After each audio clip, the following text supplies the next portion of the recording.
ഇന്ന് ഇതുവരെയുള്ള വാർത്തകളുടെ സമഗ്ര ചിത്രവുമായി ന്യൂസ് അപ്ഡേറ്റ്സ് ആരംഭിക്കുന്നു. നോക്കാം പ്രധാന വാർത്തകൾ. ഇറാൻ പ്രസിഡന്റിന്റെ ഹെലികോപ്റ്റർ അപകടത്തിൽപ്പെട്ടു. ഇബ്രാഹിം റൈസിക്കൊപ്പം ഇറാൻ വിദേശകാര്യമന്ത്രിയും ഹെലികോപ്റ്ററിൽ. അപകടം അസർബൈജാൻ അതിർത്തിയിലെ ജോൽഫയിൽ.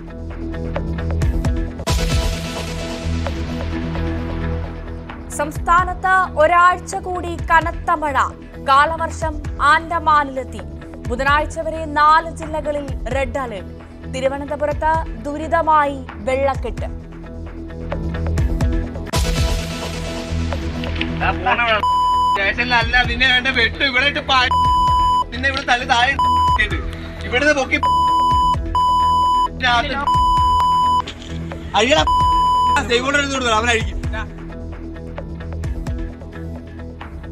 പോലീസ് നടപടിക്കിടെ സംസ്ഥാനത്ത് വീണ്ടും ഗുണ്ടാക്രമണം. കായംകുളത്ത് യുവാവിനെ പട്ടാപ്പകൽ തട്ടിക്കൊണ്ടുപോയി കൊല്ലാൻ ശ്രമം. ഭീഷണിപ്പെടുത്തി വാച്ചും ഫോണും തട്ടിയെടുത്തു. 3 പേർ അറസ്റ്റിൽ.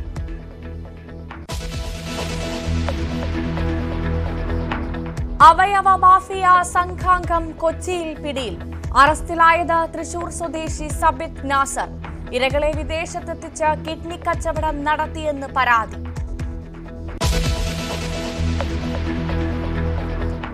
ഉത്തർപ്രദേശിൽ ഇന്ത്യ സഖ്യത്തിന്റെ റാലിയിൽ ഉന്തും തള്ളും. പ്രയാഗ്രാജിലെ വേദിയിലേക്ക് പ്രവർത്തകർ ഇരച്ചുകയറി. ലോക്സഭാ തെരഞ്ഞെടുപ്പിന്റെ 5ാം ഘട്ട വോട്ടെടുപ്പ് നാളെ. 49 മണ്ഡലങ്ങൾ പോളിംഗ് ബൂത്തിലേക്ക്. ബിജെപി ആസ്ഥാനത്തേക്ക് ആം ആദ്മിയുടെ പ്രതിഷേധം.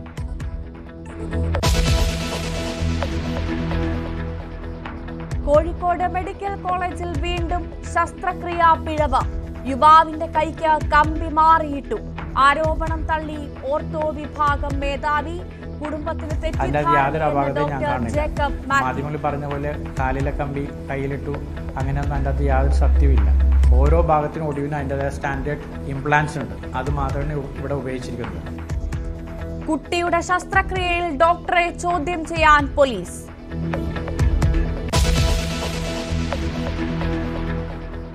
പന്തീരങ്കാവ് ഗാർഹിക പീഡന കേസിൽ നിർണായക തെളിവ്. രാഹുലിന്റെ കാറിൽ രക്തക്കറ.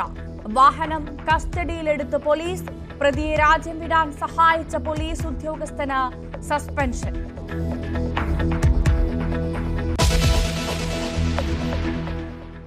ഏറ്റവും പുതിയൊരു വാർത്തയിലേക്കാണ് ആദ്യം തന്നെ ന്യൂസ് അപ്ഡേറ്റ്സ് കടക്കുന്നത്. ഇറാൻ പ്രസിഡന്റ് ഇബ്രാഹിം റൈസി സഞ്ചരിച്ച ഹെലികോപ്റ്റർ അപകടത്തിൽപ്പെട്ടു.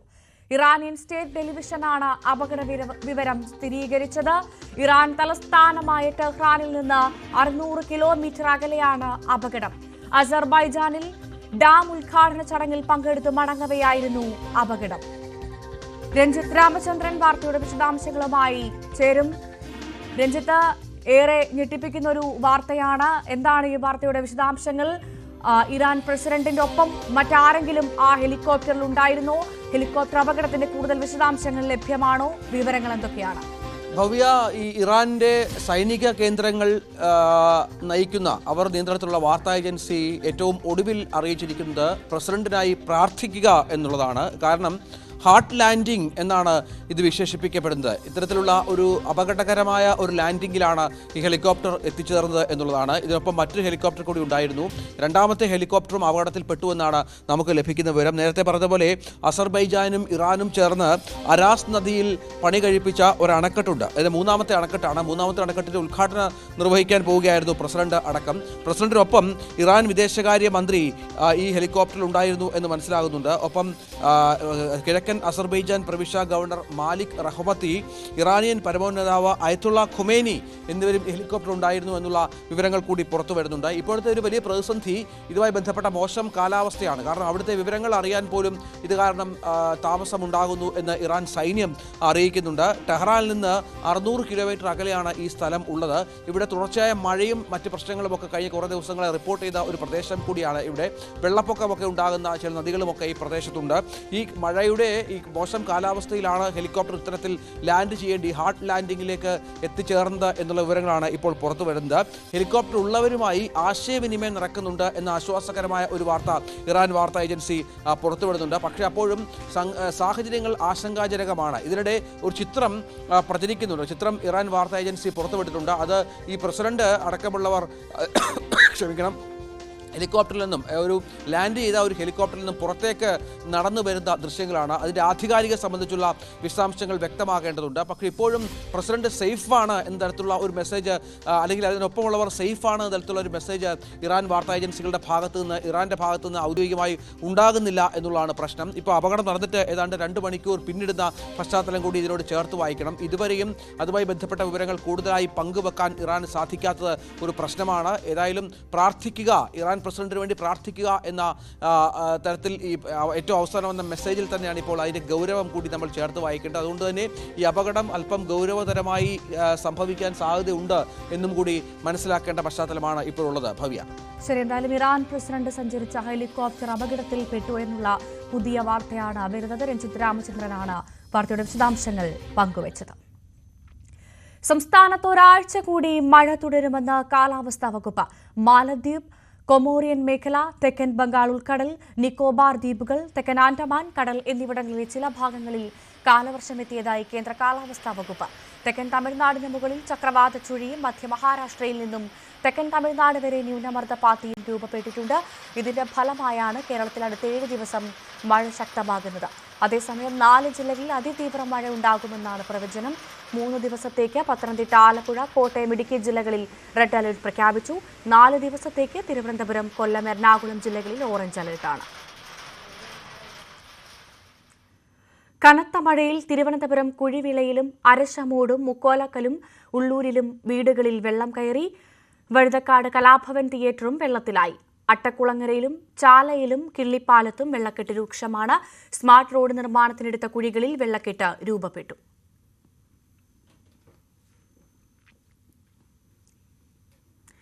പത്തനംതിട്ട പുറമറ്റത്ത് സെമിത്തേരിയുടെ ചുറ്റുമതിൽ ഇടിഞ്ഞ് മൃതദേഹം പെട്ടിയോടുകൂടി പുറത്ത്. പുറമറ്റം കവുങ്ങും പ്രയാർ മർത്തോമ പള്ളി സെമിത്തേരിയുടെ മതിലാണ് തകർന്നത്. കല്ലറയ്ക്ക് കേടുപാട് പറ്റിയതായി സംബന്ധിച്ച പള്ളി അധികൃതർ ശവപ്പെട്ടി പുറത്തുവന്ന കാര്യം നിഷേധിച്ചു. ആലപ്പുഴയിൽ പട്ടാപ്പകൽ ഗുണ്ടാവിളയാട്ടം. കായംകുളത്ത് യുവാവിനെ തട്ടിക്കൊണ്ടുപോയി കൊല്ലാൻ ശ്രമമെന്ന പരാതിയിൽ 3 പേർ അറസ്റ്റിൽ. ഗുണ്ടാ സംഘങ്ങൾ തട്ടിക്കൊണ്ടുപോയി റെയിൽവേ ക്രോസിലിട്ട് വെട്ടിക്കൊല്ലാൻ ശ്രമിച്ചുവെന്നാണ് പരാതി. കൃഷ്ണപുരം സ്വദേശി അരുൺ പ്രസാദിനെയാണ് തട്ടിക്കൊണ്ടുപോകാൻ ശ്രമം നടന്നത്. മർദ്ദനത്തിൽ വലതു ചെവിയുടെ ഡയഫ്രം പൊട്ടി. കൃഷ്ണപുരം സ്വദേശികളായ അമൽ ചിന്തു, അഭിമന്യു, അനൂപ് ശങ്കർ എന്നിവരെ അറസ്റ്റ് ചെയ്തു. അരുണിന്റെ ഐഫോണും വാച്ചും പ്രതികൾ കവർന്നു.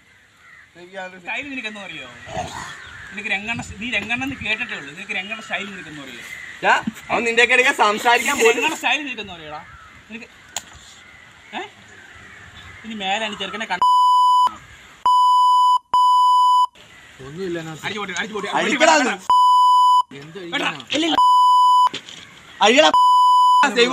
അവനഴിക്കും. ഇതിന് ഐക്ലോഡി ഫുൾ അടിച്ചോളാം. ഐക്ലോഡി എന്തുവാ? പാസ്വേഡ് എന്തുവാ?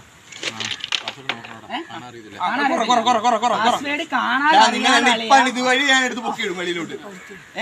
അറിയാവോ? നിന്റെ സേഫ് ഹോൾഡറിന് പാസ്വേഡ് അറിയാം എനിക്ക്. നിന്റെ സേഫ് ഹോൾഡറിന്റെ പാസ്വേഡ് അറിയാം എനിക്ക്. 719 എല്ലാം കയറി കിടന്ന് ഉറങ്ങും. കൊലക്കേസൊന്നുമല്ല, ജാമ്യം കിട്ടും. 15 ദിവസം വീട്ടിൽ റെഡിയാണ്. ഹൈക്കോടതി വെച്ചിട്ടായാലും നീ പോയാൽ കേട്ടോ കേട്ടോ. നെടുമ്പാശ്ശേരിയിൽ നിന്ന് അവയവം കടത്താൻ ശ്രമിച്ചെന്ന പരാതിയിൽ അവയവ മാഫിയ സംഘാംഗം പിടിയിൽ. തൃശൂർ വലപ്പാട് സ്വദേശി സബിത് നാസറിനെ നെടുമ്പാശ്ശേരി പോലീസ് അറസ്റ്റ് ചെയ്തു. പ്രതി ഇരകളെ പറഞ്ഞ് വിശ്വസിപ്പിച്ച് വിദേശത്ത് കൊണ്ടുപോയി കിഡ്നി കച്ചവടം നടത്തിയെന്നാണ് ആരോപണം. നെടുമ്പാശ്ശേരിയിൽ നിന്നും കുവൈറ്റിലേക്കും അവിടെ നിന്ന് ഇറാനിലേക്കുമുള്ള ആളുകളെ പോയത് അവയവക്കടത്തിന് ആളെ കൊണ്ടുപോയി തിരികെ വരും വഴിയായിരുന്നു അറസ്റ്റ്. സംസ്ഥാനത്തേക്ക് രാസലഹരി മരുന്ന് വിതരണം നടത്തുന്ന മുഖ്യപ്രതി പിടിയിൽ. കോങ്കോ പൗരൻ രഗ്നാർ പോളാണ് പിടിയിലായത്. 200 ഗ്രാം MDMA-യുമായി പിടിച്ച കേസിന്റെ അന്വേഷണത്തിലാണ് പ്രതി അറസ്റ്റിലായത്. പ്രതിയിലെ പ്രധാനപ്പെട്ട പ്രതിനെ പേര് രഗ്നാർ പോൾ ആണ്. പുള്ളി കോങ്കോ സ്വദേശിയാണ്, ടാൻസാനിയ കോങ്കോ. സോ ഈ എല്ലാ കാര്യങ്ങളുടെ മെയിൻ കോൺസ്പിറേറ്റർ, മെയിൻ സൂത്രധാരാണ്. അത് നമുക്ക് മനസ്സിലായി. കുറേ തെളിവുകൾ നമ്മുടെ കയ്യിലുണ്ട്. സോ ഇത് വലിയ ഒരു ക്യാച്ചാണ്. സ്ഥിരമായിട്ട് നമ്മുടെ നാട്ടിൽ ഈ MDMA സപ്ലൈ ചെയ്തിട്ടുള്ള ആളാണ്. സോ ഈ സോഴ്സ് കിട്ടിയിട്ട് നമുക്ക് കൂടുതൽ ബാംഗ്ലൂരിൽ നിന്ന് സോഴ്സ്, പിന്നെ മറ്റ് സംസ്ഥാനത്തിൽ നിന്ന് നമ്മുടെ നാട്ടിൽ കൊണ്ടുവന്നിട്ടുള്ള ആളിൻ്റെ കുറച്ച് ഡീറ്റെയിൽസ് കിട്ടാൻ പറ്റും. സോ നല്ല ഒരു ക്യാച്ചാണ്. കൂടാതെ നമ്മുടെ ജില്ലയിലെ വളരെ വ്യാപകമായ ലഹരിനെതിരെ ഒരു സ്പെഷ്യൽ ഡ്രൈവ് നടത്തുന്നുണ്ട്. കോഴിക്കോട് മെഡിക്കൽ കോളേജിൽ വീണ്ടും ശസ്ത്രക്രിയാ പിഴവെന്ന ആരോപണം. ബൈക്ക് അപകടത്തിൽ പരിക്കേറ്റ് ചികിത്സ തേടിയ കോതിപ്പാലം സ്വദേശി അജിത്തിന് നടത്തിയ ശസ്ത്രക്രിയയിലാണ് പിഴവ് സംഭവിച്ചത്. അപകടത്തിൽ അജിത്തിന്റെ കൈക്ക് പൊട്ടലേറ്റിരുന്നു. എന്നാൽ ശസ്ത്രക്രിയ നടത്തിയപ്പോൾ ഇട്ട സ്റ്റീൽ റോഡ് മാറിപ്പോയെന്നാണ് പരാതി. വാഹനാപകടത്തിൽ പരിക്കേറ്റ് ചികിത്സയ്ക്കെത്തിയ അജിത്ത് എന്ന യുവാവിനാണ് വീണ്ടും ഒരു ദുർഗതി മെഡിക്കൽ കോളേജ് ആശുപത്രിയിൽ നിന്നും ഉണ്ടായിരിക്കുന്നത്. ഇയാളുടെ കയ്യിൽ ഇടുന്നതിനായി, ശസ്ത്രക്രിയയ്ക്ക് ഇടുന്നതിനായി ഒരു റോഡ് കമ്പി വാങ്ങി നൽകേണ്ടിയിരുന്നു. വാങ്ങി നൽകിയ കമ്പിക്ക് പകരം മറ്റൊരു കമ്പിയാണ് തന്റെ കയ്യിൽ ഇട്ടതെന്നാണ് അജിത്ത് പറയുന്നത്. ശസ്ത്രക്രിയയ്ക്ക് ശേഷം പുറത്തേക്ക് കമ്പി തള്ളി നിൽക്കുന്നതായി എക്സ്റേയിൽ തെളിഞ്ഞു. ഇതിനെ തുടർന്ന് ഡോക്ടർമാർ അടുത്തെത്തി മറ്റൊരു ശസ്ത്രക്രിയ നടത്തി കമ്പി പുറത്തേക്ക് എടുക്കണം എന്ന് പറഞ്ഞതായാണ് യുവാവ് വ്യക്തമാക്കുന്നത്. ഉള്ളിലുണ്ടാവും 30 വാർഡിലും അഡ്മിറ്റ് ആയിക്കാണ്. ഒരാഴ്ചയായി. സംഭവം ഇന്നലെ സർജറി കഴിഞ്ഞ 1 മണിക്ക്, ഉച്ചയ്ക്ക് 1 മണിക്ക് സർജറി കഴിഞ്ഞിട്ട് ഇതിന്റെ ഒരു എക്സ്റേ എടുക്കാൻ വന്ന എക്സ്റേ എടുത്ത് ഇതിന്റെ ഒരു രാത്രി 10 മണിക്ക് പറയാണ് ഇത് കമ്പി പുറത്തേക്ക് ഉണ്ട്, ഒരു കമ്പി പുറത്തേക്ക് ഉണ്ട്, നിങ്ങൾ അർജന്റ് ആയിട്ട് 11 മണിക്ക് ചെയ്യാൻ പറഞ്ഞാണ്. അപ്പൊ ഞാൻ പറഞ്ഞു എനിക്കിവിടെ ആരുമില്ല, ആരെങ്കിലും കൂട്ടിട്ട് അല്ലെങ്കിൽ അറിയിച്ചിട്ട് ഞാൻ ചെയ്യുള്ളൂ പറഞ്ഞു. അങ്ങനെ ഡോക്ടർ ചൂടായി പോയതാ. വേദന 7 മണിക്ക് സഹിക്കുന്നുണ്ട് ഇന്നലെ രാത്രി. ഇതുവരെ വേദന മാറിയില്ല, അത് ചെയ്തിട്ടില്ല. കാട്ടുകാരോ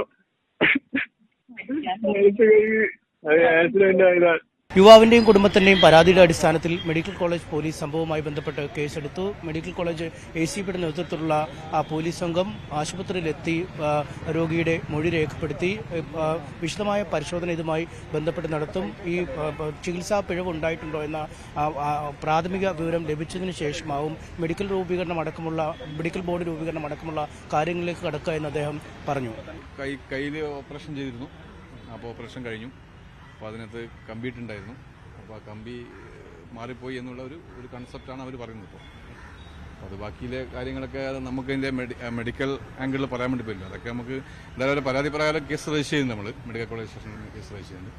അത് അന്വേഷിച്ച് അത് നെഗ്ലിജൻസിൻ്റെ ആംഗിൾ ആണെങ്കിൽ നടപടി ഉണ്ടാവും. അല്ല, അതിപ്പോൾ അവർ പറയുന്നത് ഡോക്ടർ അങ്ങനെ എന്തോ ഒരു സംശയം പറഞ്ഞുകൊണ്ട് മാത്രമാണ് അവർ പറഞ്ഞത്. ഡോക്ടർ അങ്ങനെ സംശയം പറഞ്ഞതെന്നാണ് അവർ രോഗി പറയുന്നത്. അപ്പോൾ രണ്ടാമത് അവരെ മൊത്തം ഡോക്ടർമാരുടെ സംഘം ഹെഡിൻ്റെ അടിസ്ഥാനത്തിൽ പോയിട്ട് അവർ കുട്ടിയെ പരിശോധിച്ചു, രോഗിയെ പരിശോധിച്ചിട്ടുണ്ട്. അപ്പോൾ അതിനകത്ത് അങ്ങനെ ഒരു ചാൻസ് ഇല്ല എന്നാണ് അവരെ പ്രാഥമികമായിട്ട് പറയുന്നത്. എങ്കിലും നമ്മൾ കേസ് രജിസ്റ്റർ ചെയ്തിട്ടുണ്ട്. നമ്മൾ കേസ് എടുത്തിട്ട് എന്തായാലും അതിൻ്റെ പ്രോസസ്സ് അങ്ങനെയാണ്.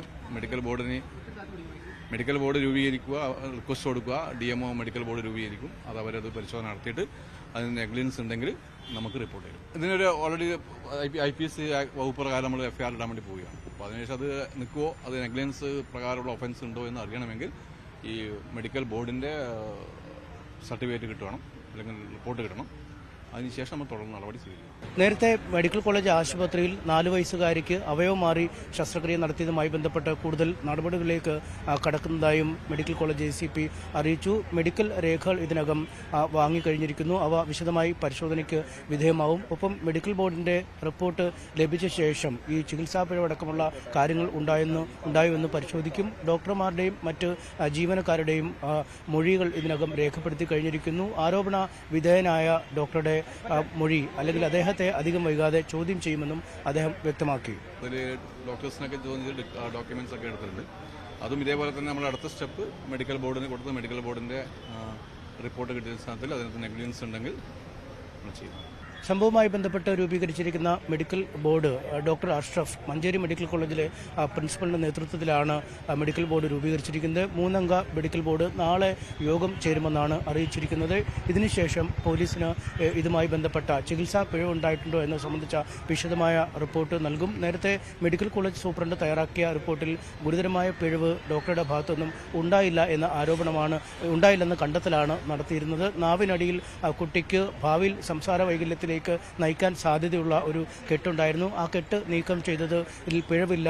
അതുകൊണ്ട് തന്നെ കൂടുതൽ നടപടികൾ ഡോക്ടർക്കെതിരെ വേണ്ട എന്ന നിർദ്ദേശവുമാണ് നൽകിയത്. ഇതിനെതിരെ കുടുംബം രംഗത്ത് വരികയും ചെയ്തിരുന്നു. തങ്ങളുടെ കുട്ടിക്ക് യാതൊരു വിധത്തിലുമുള്ള സംസാര വൈകല്യങ്ങളില്ല, നിലവിലുള്ള പ്രതിസന്ധിയിൽ നിന്നും രക്ഷപ്പെടുന്നതിനാണ് ഇത്തരമൊരു വാദമുഖം മുന്നോട്ട് വയ്ക്കുന്നതും എന്നാണ് കുടുംബം പറയുന്നത്. എന്തായാലും ഈ കേസിൽ ഏറ്റവും നിർണായകമായി മാറുന്നത് ഈ മെഡിക്കൽ ബോർഡിന്റെ യോഗവും ആ യോഗത്തിൽ ആ മെഡിക്കൽ ബോർഡ് ചേരുമ്പോൾ നടത്തുന്ന കണ്ടെത്തലുകളുമാകും. യുവാവിനിട്ട സ്റ്റീൽ റോഡ് മാറിപ്പോയെന്ന പരാതിയിൽ വിശദീകരണവുമായി മെഡിക്കൽ കോളേജ് അധികൃതർ രംഗത്തെത്തിയിട്ടുണ്ട്. ശസ്ത്രക്രിയയിൽ പിഴവ് സംഭവിച്ചില്ലെന്നും ഇത്തരം അപകടങ്ങളിൽ പതിവുള്ള ചികിത്സയാണ് നൽകിയതെന്നും ഓർത്തോപീഡിക് വിഭാഗം മേധാവി പ്രതികരിച്ചു. പരാതി തെറ്റിദ്ധാരണ മൂലമാണെന്നും ഡോക്ടർ ജേക്കബ് മാത്യു പറഞ്ഞു. ഇത് ഈ ഫോറാം മുട്ടിന് താഴെയുള്ള ഒരു ഒടിവാണ്. ആ ഒടിവിൽ എല്ലൊടിയും കൂടാതെ ഈ താഴത്തെ ജോയിൻറ്റും ഇളകിയിട്ടുണ്ടായിരുന്നു. അപ്പോൾ അതിന് എക്സ്റേ എടുത്ത് പരിശോധിച്ച് അനസ്തീഷ്യ കൊടുത്താണ് ഓപ്പറേഷൻ ചെയ്തത്.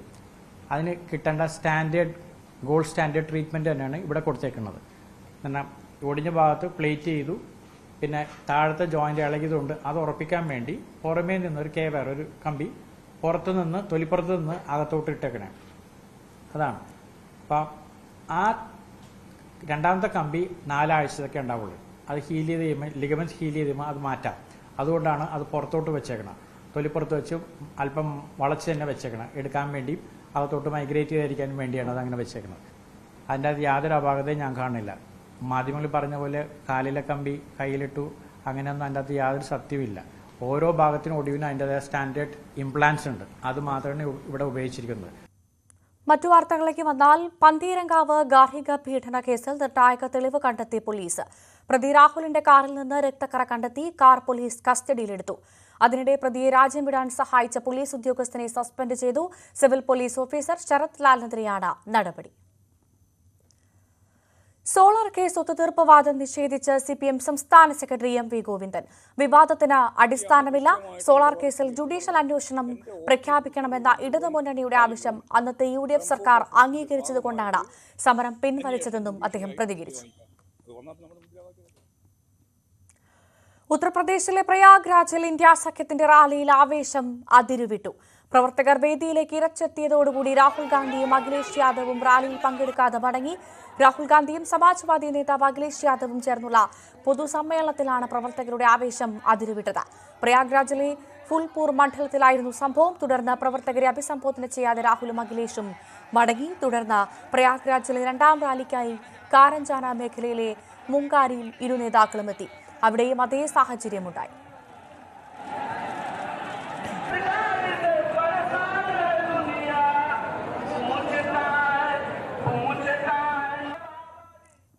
കൂടുതൽ ദേശീയ വാർത്തകൾ നോക്കുമ്പോൾ ലോക്സഭാ തെരഞ്ഞെടുപ്പിന്റെ 5ാം ഘട്ടം നാളെ 6 സംസ്ഥാനങ്ങളിലെയും 2 കേന്ദ്രഭരണ പ്രദേശങ്ങളിലെയും 49 മണ്ഡലങ്ങളിലാണ് നാളെ വോട്ടെടുപ്പ് നടക്കുക.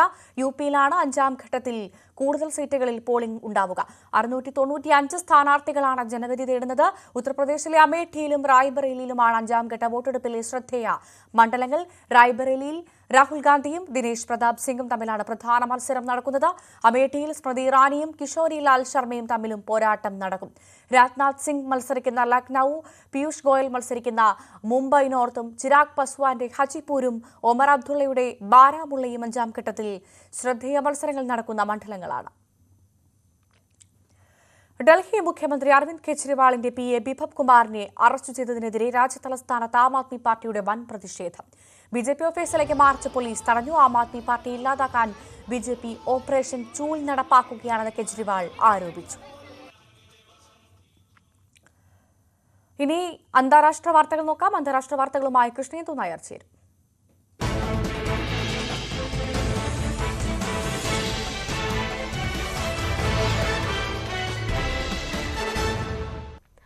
നമസ്കാരം, ലോക വാർത്തകളിലേക്ക് സ്വാഗതം. സിംഗപ്പൂരിൽ പുതിയ കോവിഡ് തരംഗം രൂക്ഷം. മാസ്ക് ധരിക്കാൻ നിർദ്ദേശം നൽകി ആരോഗ്യ മന്ത്രാലയം. സിംഗപ്പൂരിൽ വീണ്ടും കോവിഡ് വ്യാപിക്കുന്നു. കഴിഞ്ഞ ആഴ്ചയിൽ മാത്രം 26,000 കേസുകൾ റിപ്പോർട്ട് ചെയ്തിട്ടുണ്ട്. തൊട്ടു മുമ്പത്തെ ആഴ്ച 13,700 കേസുകളാണ് ഉണ്ടായിരുന്നത്. ദിവസേനയുള്ള ശരാശരി COVID-19 ഹോസ്പിറ്റലൈസേഷൻ 181 നിന്ന് 250 ഉയർന്നിട്ടുണ്ട്. ആരോഗ്യമന്ത്രി ഓങ് യെ കുൻ പൊതുജനങ്ങളോട് മാസ്ക് ധരിക്കണമെന്ന് ആവശ്യപ്പെട്ടിട്ടുമുണ്ട്. ഓരോ ദിവസവും കേസുകൾ വർദ്ധിച്ചു വരുന്ന സാഹചര്യമാണിപ്പോൾ. ജൂണിൽ കേസുകൾ ഗണ്യമായി വർദ്ധിക്കുമെന്നാണ് വിലയിരുത്തൽ. ആശുപത്രിയിൽ പ്രവേശിക്കുന്നവരുടെയും ഗുരുതരാവസ്ഥയിലുള്ളവരുടെയും എണ്ണത്തിലും ഗണ്യമായ വർധനയുണ്ട്. അടിയന്തരമല്ലാത്ത ശസ്ത്രക്രിയകൾ മാറ്റിവെക്കാനും ഗുരുതരാവസ്ഥയിലല്ലാത്തവരെ വീടുകളിലേക്ക് തിരിച്ചയക്കാനും ആശുപത്രികൾക്ക് നിർദ്ദേശം നൽകിയിട്ടുണ്ട്. ലോക്ക്ഡൌൺ പോലെയുള്ള നിയന്ത്രണങ്ങൾക്ക് തൽക്കാലം പദ്ധതിയില്ലെന്നും മന്ത്രി വ്യക്തമാക്കി. അഫ്ഗാനിസ്ഥാനിൽ കനത്ത മഴയും വെള്ളപ്പൊക്കവും തുടരുകയാണ്. മരണം 300 കടന്നു. അഫ്ഗാനിസ്ഥാനിൽ കനത്ത മഴയിലും വെള്ളപ്പൊക്കത്തിലും ഖോർ പ്രവേശയിൽ മാത്രം 50-ലധികം പേർ മരിക്കുകയും വൻ നാശനഷ്ടങ്ങളും ഉണ്ടായിട്ടുണ്ട്. കനത്ത മഴയിലും വെള്ളപ്പൊക്കത്തിലും പരിക്കേറ്റവരുടെ എണ്ണത്തെക്കുറിച്ച് വിവരമൊന്നുമില്ലെന്ന് മധ്യ ഖോർ പ്രവേശയിലെ ഇൻഫർമേഷൻ ഡിപ്പാർട്ട്മെന്റ് തലവൻ മൗലവി അബ്ദുൾ ഹൈസെയിൻ പറഞ്ഞു. നിരവധി പേരെ കാണാതായിട്ടുമുണ്ട്. ആയിരക്കണക്കിന് വീടുകൾ നശിച്ചു. രാജ്യത്ത് കഴിഞ്ഞ ആഴ്ച ഉണ്ടായ മിന്നൽ പ്രളയത്തിൽ 300-ലധികം പേരാണ് മരിച്ചത്. ആയിരക്കണക്കിന് കന്നുകാലികളും 2000-ഓളം വീടുകളും മിന്നൽ പ്രളയത്തിൽ നശിച്ചതായാണ് അന്തർദേശീയ മാധ്യമങ്ങളുടെ റിപ്പോർട്ടുകൾ സൂചിപ്പിക്കുന്നത്. ഒരാഴ്ചക്കിടെയുണ്ടായ മിന്നൽ പ്രളയങ്ങൾ അഫ്ഗാനിസ്ഥാനിലെ മധ്യ വടക്കൻ മേഖലകളിലാണ് കടുത്ത വെള്ളപ്പൊക്ക ഭീഷണി ഉയർത്തിയിട്ടുള്ളത്. ഫിറോസ്കോ മേഖലയിലെ 2000-ലേറെ കടകൾ മുങ്ങിപ്പോയ നിലയിലാണ്. പ്രധാന പാതകൾ വരെ മുങ്ങിപ്പോയ നിലയിലാണുള്ളത്. ദുരന്തബാധിത പ്രദേശങ്ങളിലേക്ക് അടിയന്തര സേന വിന്യസിച്ചിട്ടുണ്ട്. പരിക്കേറ്റവരെയും ഒറ്റപ്പെട്ടവരെയും രക്ഷിക്കാനുള്ള ശ്രമങ്ങൾ തുടരുകയാണെന്ന് പ്രതിരോധ മന്ത്രാലയം അറിയിച്ചു. ഗസ മുനമ്പിൽ നടന്നുകൊണ്ടിരിക്കുന്ന ഇസ്രായേൽ ആക്രമണത്തിൽ പലസ്തീൻകാരുടെ മരണസംഖ്യ 35,386 ഉയർന്നതായി പ്രാദേശിക ആരോഗ്യ അധികൃതർ അറിയിച്ചു. കഴിഞ്ഞ 24 മണിക്കൂറിനുള്ളിൽ ഇസ്രായേൽ ആക്രമണത്തിൽ 83 പലസ്തീനികൾ കൊല്ലപ്പെടുകയും 105 പേർക്ക് പരിക്കേൽക്കുകയും ചെയ്തിട്ടുണ്ട്. 2023 ഒക്ടോബർ 7 പലസ്തീൻ ഇസ്രായേൽ സംഘർഷം ആരംഭിച്ച ശേഷം മൊത്തം മരണസംഖ്യ 35,386 പരിക്കേറ്റവരുടെ എണ്ണം 79,366 കൂടാതെ ഗസയിലെ പലസ്തീൻ അഭ്യർത്ഥികൾക്കായുള്ള ജബാലിയ ക്യാമ്പിന് നേരെ ഇസ്രായേൽ യുദ്ധവിമാനങ്ങൾ മിസൈലുകൾ തൊടുത്തുവിട്ടതായി പലസ്തീൻ സുരക്ഷാ വൃത്തങ്ങൾ അറിയിച്ചു. ഇസ്രായേൽ തുടർച്ചയായി 7 ദിവസം ക്യാമ്പിൽ വ്യോമാക്രമണവും പീരങ്കി ബോംബാക്രമണവും നടത്തിയിട്ടുണ്ട്. തെക്കൻ ഗസ മുനമ്പിലെ കിഴക്കൻ റഫയെ ലക്ഷ്യമിട്ട ഓപ്പറേഷനുകളിൽ IDF 130-ലധികം തീവ്രവാദികളെ വധിച്ചതായി ശനിയാഴ്ച പുറത്തിറക്കിയ പ്രസ്താവനയിൽ പറയുന്നു. അതേസമയം 401-ാമത്തെ കവചിത ബ്രിഗേഡ് ഹമാസിന്റെ അടിസ്ഥാന സൗകര്യങ്ങളിലും കെട്ടിടങ്ങളിലും നടത്തിയ റെയ്ഡുകളിൽ 50ഓളം തീവ്രവാദികളെ വധിച്ചു. ലോകത്തിലെ ഏറ്റവും വലിയ ദ്വീപ സമൂഹത്തിൽ സ്റ്റാർലിങ്ക് സാറ്റലൈറ്റ് ഇന്റർനെറ്റ് സേവനം ആരംഭിക്കുന്നതിനായി ഇലോൺ മസ്ക് ഞായറാഴ്ച ഇന്തോനേഷ്യയിലെ ബാലിയിൽ എത്തി. ടെസ്ലയുടെയും സ്പേസ് എക്സിന്റെയും ശതകോടീശ്വരനും സോഷ്യൽ പ്ലാറ്റ്ഫോമായ എക്സിന്റെ ഉടമയുമായ ഇലോൺ മസ്ക് ഉഷ്ണമേഖലാ ബീച്ചുകൾ, ടെറസ്റ്റ് നെൽപ്പാടങ്ങൾ, നിഗൂഢ ക്ഷേത്രങ്ങൾ, വർണ്ണാഭമായ ആത്മീയ വഴിപാടുകൾ എന്നിവയ്ക്ക് പേരുകേട്ട ദൈവങ്ങളുടെ ദ്വീപെന്നറിയപ്പെടുന്ന ഇന്തോനേഷ്യയിൽ തന്റെ സ്വകാര്യ ജെറ്റിൽ എത്തി. ബാലിയുടെ പ്രവേശ തലസ്ഥാനമായ ഡെൻപസറിലെ പബ്ലിക് ഹെൽത്ത് ക്ലിനിക്കിൽ നടക്കുന്ന ചടങ്ങിൽ ഇന്തോനേഷ്യൻ പ്രസിഡന്റ് ജോക്കോ വിഡോഡയ്ക്കൊപ്പം മസ്ക് സ്റ്റാർലിങ്ക് ലോഞ്ചും മറ്റ് സേവനങ്ങളും ആരംഭിക്കും. ഒപ്പം ചടങ്ങിൽ ആരോഗ്യ മേഖലയുമായി ബന്ധിക്കുന്നതിനുള്ള കരാറുകൾ ഒപ്പുവെക്കുമെന്ന് കമ്മ്യൂണിക്കേഷൻ മന്ത്രി ബുഡി അരി സെറ്റിയാഡി പറഞ്ഞു. രാജ്യത്തെ ആരോഗ്യ വിദ്യാഭ്യാസ മേഖലകളിലെ കണക്ടിവിറ്റി വർദ്ധിപ്പിക്കുന്നതിനുള്ള കരാറിലും മസ്ക് ഒപ്പുവെക്കുമെന്ന് വിമാനത്താവളത്തിൽ മസ്കിനെ സ്വാഗതം ചെയ്ത ഇന്തോനേഷ്യയുടെ മാരിടൈം ആൻഡ് ഇൻവെസ്റ്റ്മെന്റ്സ് കോർഡിനേറ്റിംഗ് മന്ത്രി ലുഹുത് ബിൻസാർ പൺജൈതാൻ പറഞ്ഞു. ഇന്തോനേഷ്യൻ സർക്കാരും സ്റ്റാർലിങ്ക് സേവനങ്ങൾ നടത്തുന്ന എയ്റോസ്പേസ് കമ്പനിയായ മസ്കിന്റെ സ്പേസ് എക്സും തമ്മിലുള്ള കരാറിനെക്കുറിച്ചുള്ള വിഡോഡോയുടെ അടുത്ത സഖ്യകക്ഷിയായ പൺജൈതാൻ കൂടുതൽ വിശദാംശങ്ങൾ നൽകിയിട്ടില്ല. ഇതോടെ ലോകവാർത്തകൾ അവസാനിക്കുന്നു. നമസ്കാരം.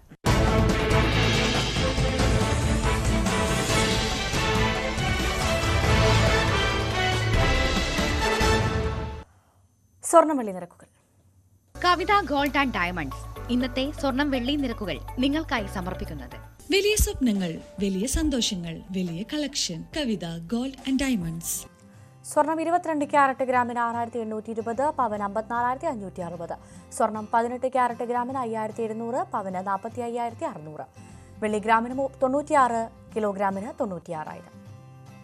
കവിത ഗോൾഡ് ആൻഡ് ഡയമണ്ട്സ് ഇന്നത്തെ സ്വർണം വെള്ളി നിരക്കുകൾ നിങ്ങൾക്കായി സമർപ്പിക്കുന്നത് വലിയ സ്വപ്നങ്ങൾ, വലിയ സന്തോഷങ്ങൾ, വലിയ collection. Kavitha gold and diamonds. News updates പൂർണ്ണമാകുന്നു. നമസ്കാരം.